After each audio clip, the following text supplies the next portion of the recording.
Hi everyone. सो इस video में हम डिस्कस करेंगे एवरीथिंग अबाउट वर्टोसा। तो सबसे पहले तो हम ये डिस्कस करते हैं कि क्या है। तो ये एक टिपिकल आईटी एमएनसी कंपनी है जो आपकी सर्विस बेस्ड सेक्टर में वर्क करती है, आपकी सर्विस बेस्ड कंपनी है। और कहीं ना कहीं आप इसको एक मास हायरर कंपनी भी बोल सकते हो, मास रिक्रूटर कंपनी भी बोल सकते हो, बिकॉज इस फाइनेंशियल ईयर में इस कंपनी ने काफ़ी ज़्यादा हायरिंग करी हुई है। तो हो सकता है आपको इसने इनिशियल लेवल की जॉब प्रोफाइल्स पर उठाया हो। ठीक है, तो इसकी सबसे पहले डिस्कस करते हैं कि इनिशियल जॉब प्रोफाइल्स क्या है। ठीक है, उसके बाद हम थोड़ा सा सीटीसी के बारे में समझेंगे, देन वर्क कल्चर पर जाएंगे। तो उसकी जो इनिशियल जॉब प्रोफाइल्स हैं वो है आपकी associate software engineer, software engineer.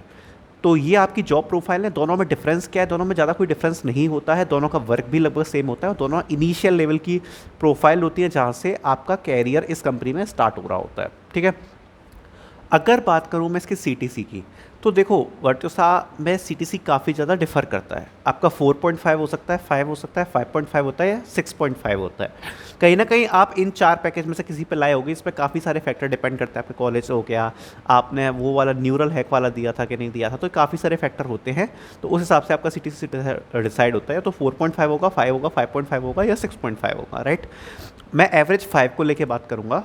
तो देखो, अगर आपका सीटीसी जो है वो अगर 5 है, मतलब 5 लाख रुपए है, तो आपको जो इनहैंड सैलरी आ रही होती है वो आती है लगभग 35,000 रुपीज़, 35,000 रुपये आपको इनहैंड सैलरी मिल रही होती है। और बाकी का जो अमाउंट है वो आपका इसमें पीएफ में कट जाता है। और साथ ही साथ में वर्चुअसा में आपका एक वेरिएबल पे का भी कॉन्सेप्ट होता है। तो वेरिएबल पे आपको ईयर एंड पे मिलता है। ठीक है, तो एक इसमें वेरिएबल पे का भी कॉन्सेप्ट होता है। राइट, और बाकी की आपकी जो इनहैंड पर मंथ क्रेडिट हो रही होती है वो होती है लगभग आपकी 35,000 रुपीज़। ओके, अब मैं बात करूंगा इसके थोड़े से वर्क कल्चर के बारे में। तो देखो, वर्टसा किन चीज़ों के लिए जानी जाती है। तो सबसे पहले कि टिपिकल आईटी एमएनसी कंपनी है, तो आपको वर्क कल्चर में वही सब चीज़ें देखने को मिलेंगी जो एक आईटी एमएनसी कंपनी में होती है, जिसका आप comparison TCS, IBM, Infosys, Capgemini, इन सारी कंपनी से कर सकते हो। ठीक है, होता है इसमें क्या है कि उतनी इस पे इतने ज़्यादा एम्प्लॉयज़ नहीं, इतने उन कंपनीज़ पे हैं।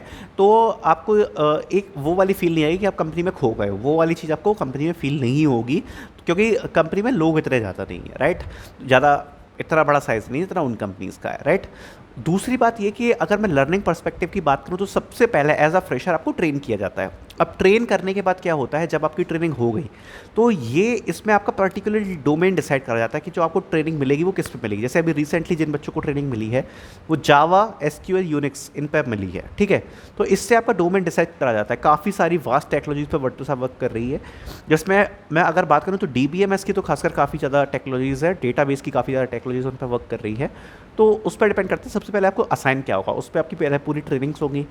अब ट्रेनिंग के बाद यहाँ दो सिचुएशन होती हैं, या तो आप बेंच पे जाओगे या आपकी रीट्रेनिंग्स होंगी। अब रीट्रेनिंग का क्या मतलब है कि आपको जो बेसिक ट्रेनिंग थी वो तो मिल गई, लेकिन अभी आपको जो प्रोजेक्ट रिक्वायरमेंट है उस हिसाब से आपको थोड़ी स्किल्स और आनी चाहिए। ठीक है, जैसे कोई प्रोजेक्ट है उस पर ये तो चाहिए कि आपको जावा, एसक्यूएल भी है, लेकिन साथ साथ में एक कोई पर्टिकुलर टेक्नोलॉजी और है, सपोज पावर भी है, वो भी चाहिए कि वो भी आनी चाहिए। तो फिर उसके बाद आपकी इंटरनल प्रोजेक्ट ट्रेनिंग से स्टार्ट हो जाती है।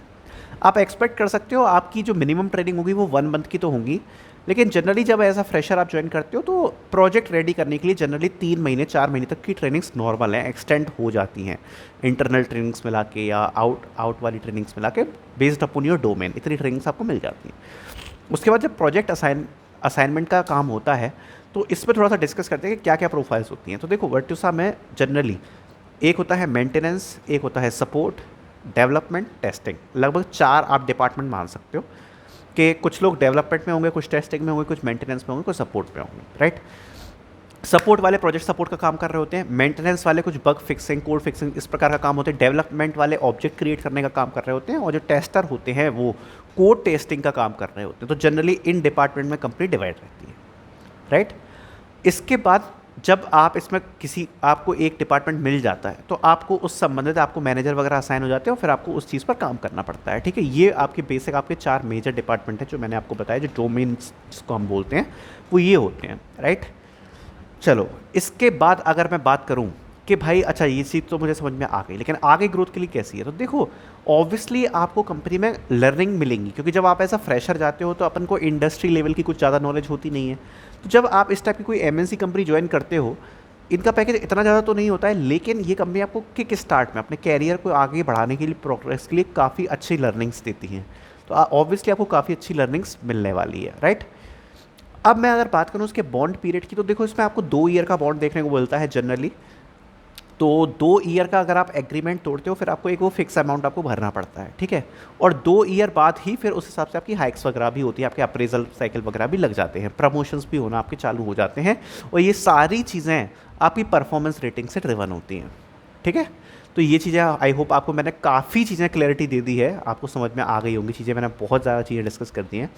तो जनरली अब ये बात करते हैं कि वर्टोसा हायर कैसे करती है। तो ये हायर करती ज़्यादातर ऑफ कैंपस, और ऑफ कैंपस के साथ as well as on campus ही भी ये हायर करती है।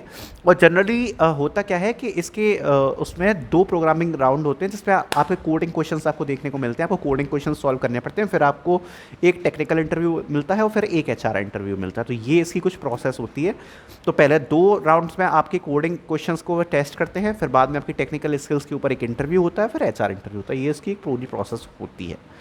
तो आई होप मैंने सारी मेजर चीज़ें इस वीडियो में कवर कर दी हैं और आपको ये वीडियो अच्छी लगी होगी, और आपको इस टाइप की वीडियो चाहिए तो आप कमेंट सेक्शन में बता सकते हो। Thank you so much.